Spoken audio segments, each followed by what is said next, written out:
Fala, galerinha! E aí, beleza? Não, bate aqui. Não,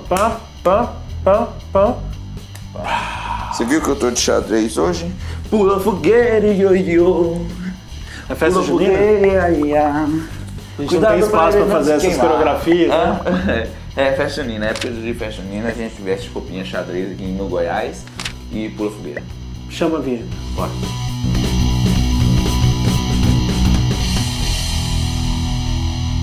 Então, galerinha, é o seguinte, velho, ó, ácidos diarrênios, as suas classificações.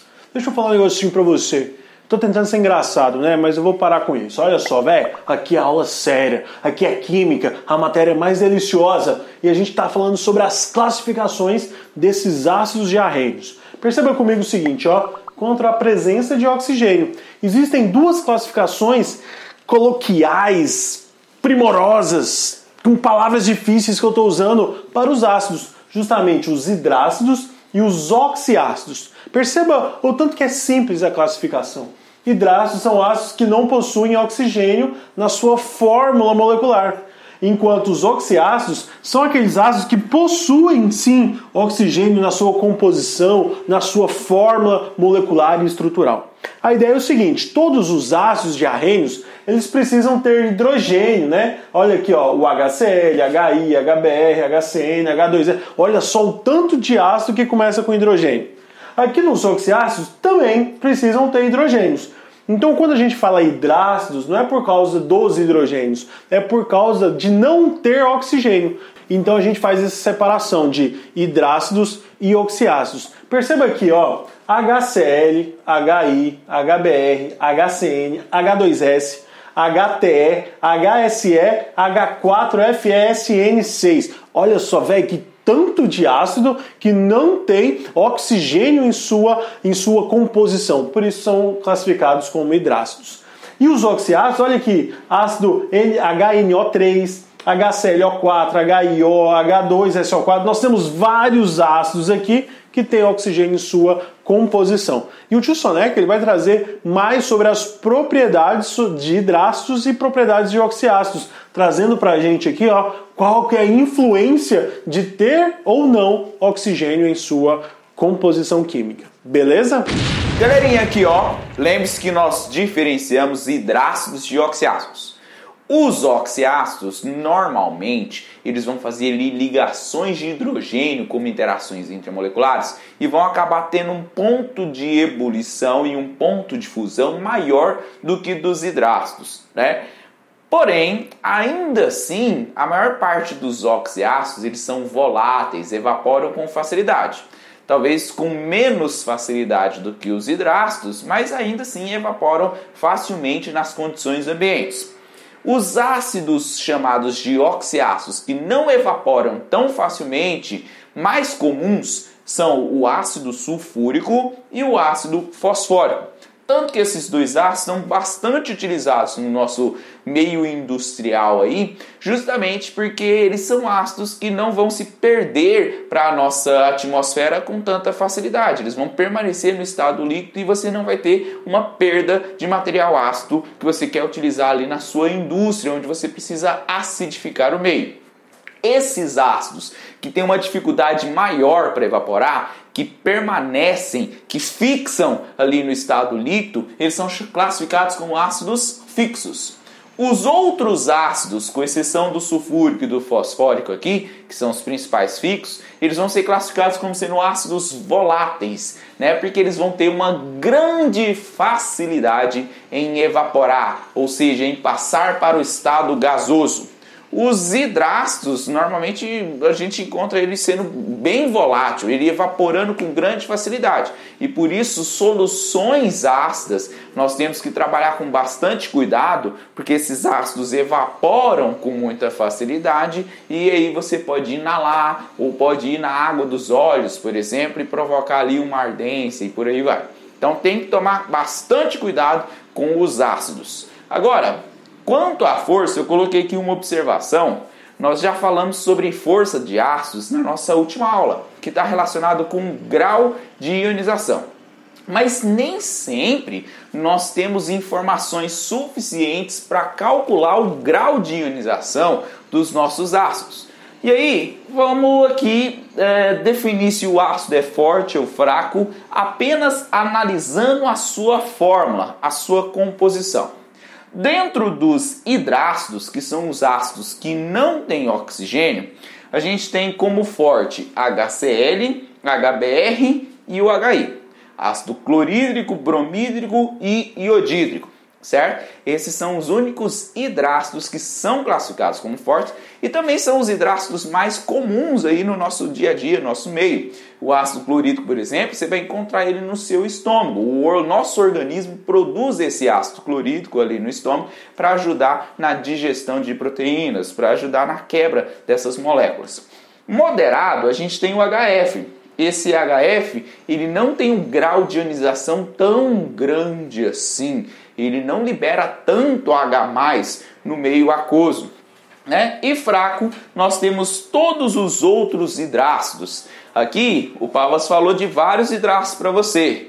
Com exceção desses 3 primeiros que são fortes, né? E o HF, que não está aqui, que é moderado, todos esses outros ácidos vão ser classificados como fracos. Galera, lembre-se de um detalhe. Ser fraco significa que uma pequena quantidade das moléculas sofre ionização quando adicionada em meio aquoso. Não tem nada a ver com toxicidade, não tem nada a ver com outros aspectos a não ser com a ionização desse ácido. O quanto desse ácido se ionizou. Um exemplo bem comum disso é o ácido cianídrico. Ele é um ácido fraco. Ele ioniza muito pouco. Pouco H+ é liberado quando ele é adicionado em água. Porém, ele é um ácido muito tóxico, perigoso para o ser humano. Ele foi utilizado lá nas câmaras de gás como um gás que seria mortal para quem inalasse esse ácido cianídrico aqui. Então, apesar de ser um ácido fraco, ele é um ácido tóxico. Então, toma cuidado que força de ácido não está diretamente ligado com a sua toxicidade.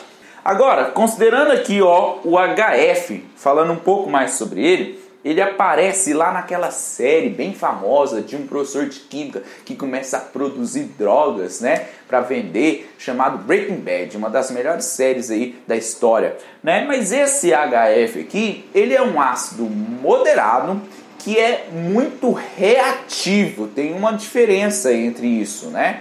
Ele utiliza esse ácido fluorídrico justamente para dissolver corpos de vítimas que acontecem lá durante a série. Esse HF, apesar de não ser um ácido forte, pelo fato de ter fluoreto na composição dele, ele tem uma alta reatividade, né? E esse fluoreto aqui, ele é capaz de reagir com silicatos. E por isso esse ácido fluorídrico, ele não é colocado em recipientes de vidro, porque ele reage com silicato e corrói o vidro, apesar de não ser classificado como um ácido forte, já que a sua ionização ela não é tamanha assim. Mas a reatividade do fluoreto formado é muito forte e apesar dele não ser um ácido com um grau de ionização muito elevado, ele é muito reativo e consegue reagir com diferentes materiais, certo? Nos oxiácidos, que são os ácidos que têm oxigênio na sua composição, para a gente identificar a força, a gente faz uma continha, né? Vamos chamar essa continha aqui de descobrir o valor de X, onde X é o valor do número de oxigênio menos o número de hidrogênios ionizáveis nesse ácido. Quando X é maior do que 1, o ácido é forte. Quando X é igual a 1, o ácido é moderado. E quando X é menor do que 1, o ácido é considerado fraco. Galera, na verdade, quanto maior for esse valor de X, maior a tendência do ácido ser forte, né? Se você aumenta aqui o valor de X, coloca ele igual a 2, igual a 3, igual a 4, mais forte vai ser esse ácido. Se você pega aqui o ácido sulfúrico, 4 oxigênios, 2 hidrogênios ionizáveis, 4 menos 2 dá igual a 2, 2 é maior do que 1, ele é um ácido forte. Se você pega aqui o ácido fosfórico, 4 oxigênios, 3 hidrogênios ionizáveis dá igual a 1, ele é classificado como ácido moderado. Pega aqui o ácido bórico, 3 oxigênios, 3 hidrogênios, dá igual a 0, ele é classificado como ácido fraco. Tem uma exceçãozinha aqui, que é o ácido carbônico. Toma cuidado com esse ácido carbônico. O ácido carbônico, a fórmula química dele é H2CO3. Se você pega o número de oxigênio menos o número de hidrogênios, 3 menos 2 dá igual a 1, ele seria classificado como um ácido moderado. Porém, esse ácido carbônico, ele é um ácido instável. Esse símbolo que eu coloquei aqui é um símbolo de instabilidade.